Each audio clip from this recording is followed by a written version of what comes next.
Lebedev and Khodorkovsky, although they were in a glass booth and guarded by soldiers, had a freedom of disposition. In other words, their behavior was unencumbered, because you get the sense that they had a purpose and they knew what their purpose was and that they were right. And yet the judge is the one that seemed imprisoned by it all. The first day was quite interesting because a former employee of UCOS was on the witness stand, and right from the beginning I noticed his physical disposition, and I knew which side he was on before the interpreter said a word.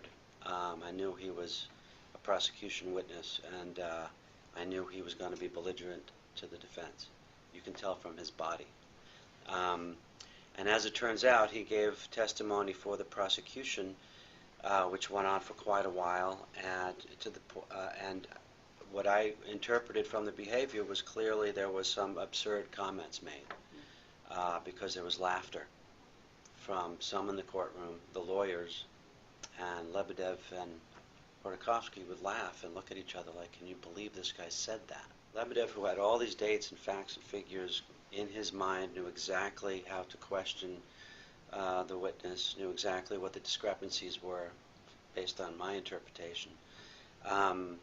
And there was no attempt on the witness's part to make any sense out of what he was saying.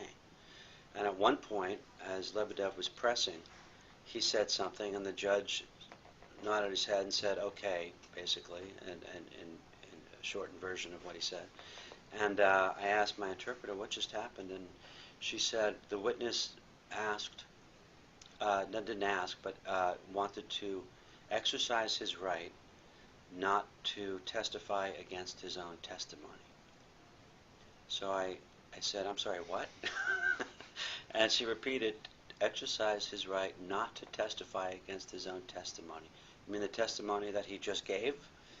That and everything from the previous trial that he claims not to have any memory of, even though it was his job to keep a record of the very things he was being asked about.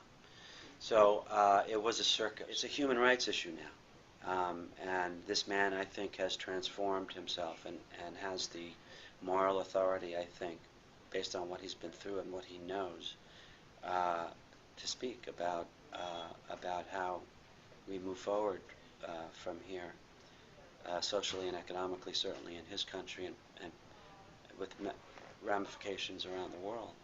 And no matter what he's done, and no matter how greedy or powerful you might interpret his behavior to have been, he has been falsely accused, and his rights as we know it, his due process has been violated.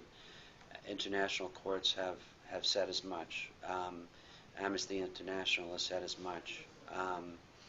And on that basis alone, we should fight for this man's release.